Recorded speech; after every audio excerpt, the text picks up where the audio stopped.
Introduction to Digital Photography. Photography Styles. Learning Outcomes.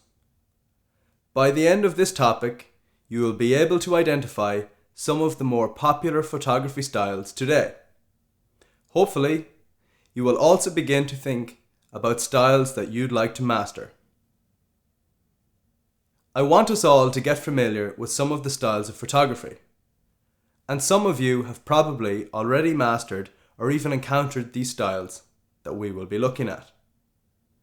I would say that it is very difficult to master every style, and some genres will not interest you very much. With that being said, it's good to be able to recognize different styles and being able to appreciate the skill and unique approach of each type. So, let us begin by looking at some of these styles. Aerial photography. Images that are captured from above are known as aerial photographs. This is an area that became famous when French photographer and balloonist Gaspard Félix Tournachon took the first aerial photograph in 1858. Unfortunately, the photographs he took did not survive. However, he continued experimenting, and in 1868 he produced this picture above the beautiful city of Paris. Architectural photography. Structural or architectural photography can be really visually appealing. We've all been inside or outside buildings before and thought, wow, this is impressive. So, architectural photography includes interiors and exteriors. There are two main challenges for photographers while photographing buildings. These two areas are lighting and image distortion. Lighting can be tricky, either inside or outside a building, due to the overbearing presence of the sky when you're outside, and then inside you have a lack of natural light. When there are horizontal and vertical lines in the building, your pictures can appear distorted. Shooting at the right angles can combat this. The photograph you see pictured here was taken inside Galway Cathedral, the youngest of Europe's great stone cathedrals. The ceiling has a really beautiful dome that floods the interior with light. Candid photography. Some of the best photographs that have ever been taken have been taken by chance, in a split second, without the subject of the photograph even realizing it. This is known as candid photography. The subjects in the photograph are usually unaware of the photographer, so they usually appear very relaxed and their facial expressions and body language are natural. I often compare this style of photography to observational documentary, a style of filmmaking in which the cameraman lingers in the background, recording the actions of an individual who has forgotten that he or she is being recorded. Wedding photography, or most photographs that are captured at events, especially family events, would come under this style. One great technique to achieve relaxed and natural reactions from your subjects requires shooting with a long zoom so that you can maintain your distance and the subject will forget that you're even there capturing them. Documentary photography. Documentary photography is one that can always be a little tricky to explain because it can incorporate a wide range of subject matter. Its focus is portraying a specific subject or story that a photographer really wants to highlight. The photography could be based on war, science, sport, or even social issues. Like candid photography, it's often about catching the natural essence of who or what you are listening or talking to. As the photographer, you will ask questions such as, does this picture really capture who this person was? Or does this picture really portray the severity of the fire that caused a hotel to burn down? Your pictures should tell the story. This is your obligation as a documentary photographer. Some photographers have been criticized for presenting certain events or people in controversial light through their work, particularly images that have been doctored in Photoshop. Fashion photography. Fashion photography is one area that is usually associated with high-end cameras and is typically used as a means to sell something. Some of the best fashion photography is very creative and it's a multi-million-dollar industry. This type of photography involves serious preparation before the shoot. Everything is planned and nothing is left to chance. After all, time is money, and usually the location, lighting, makeup, stylists, and the models are not there volunteering for free. Food photography. Have you noticed the number of Snapchats you get from family and friends of food they're having for lunch or dinner? Or even all the pictures of food on your newsfeed on Facebook? Everyone seems to be obsessed with it nowadays. This type of photography is called food photography, for obvious reasons.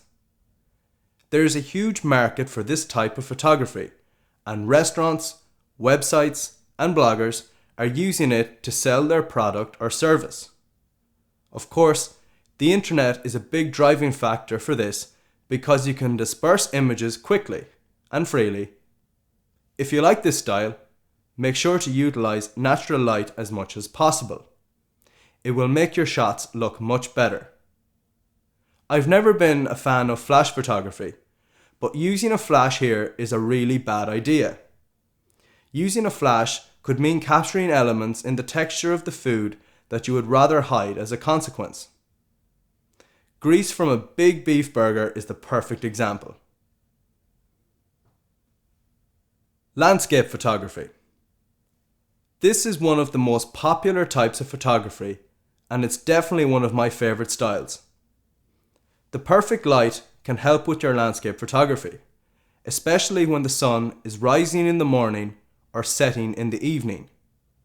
Like most things, I would encourage you to use a tripod to ensure that you have a sharp photograph with everything nicely in focus. Using a long shutter speed, which we will come back to in later topics, will also increase the quality of your landscape photography. There are some great landscape photographers that you should check out online, especially on Instagram. Night or long exposure photography. At night, lights around us can transform the way the world looks. Architecture or moving traffic that looks ordinary and boring during the day becomes magical.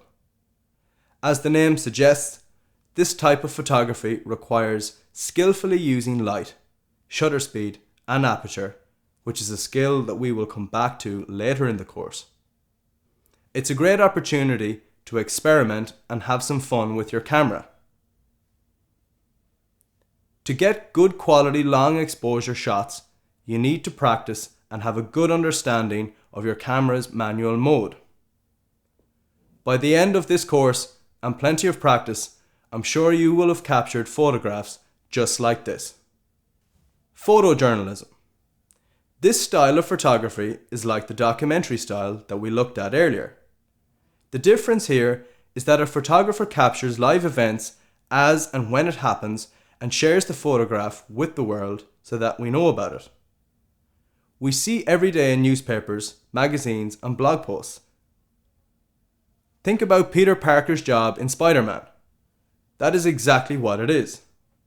It's all about capturing those unexpected moments at events that have been planned beforehand. The photographer must be well organized, and although it sounds like a cliche, he or she needs to be in the right place at the right time. Otherwise, you might miss the moment. Conceptual or fine art photography. This genre is all about the photographer's vision and their skill as a storyteller, as they are communicating a message or theme. This photography allows us to create our own fiction with characters in a constructed environment. emotion, and the central idea of the photograph are central to the success of this style. It's a great style if you like to experiment with lighting or objects that you find particularly intriguing. Portraiture.